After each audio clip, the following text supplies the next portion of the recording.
समस्त सादर प्रणाम। तो आम आज जाना जदि आमर कार्तिक मासर व्रत सफल होना व्रत भंग होती तो आम कौन करवा चलतु जाना।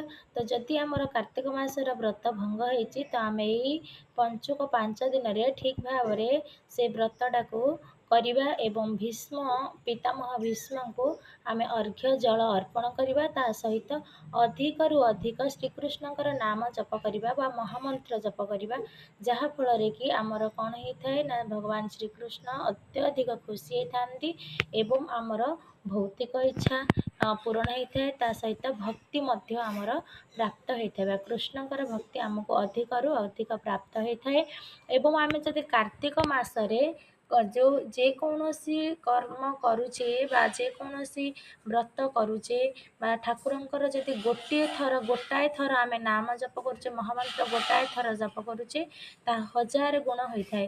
तो से आम श्रीकृष्णकर नाम जप करवा एवं महामंत्र जप करवा हरे कृष्ण कृष्ण कृष्ण हरे हरे हरे राम राम राम हरे हरे। आम कार्तिक मासरे जदि गोटाए थर जप करुचे ताहा 1000 गुण होता है।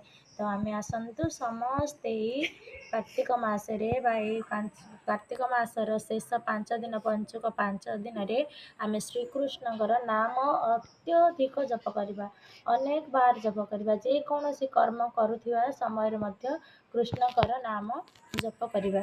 हरे कृष्ण।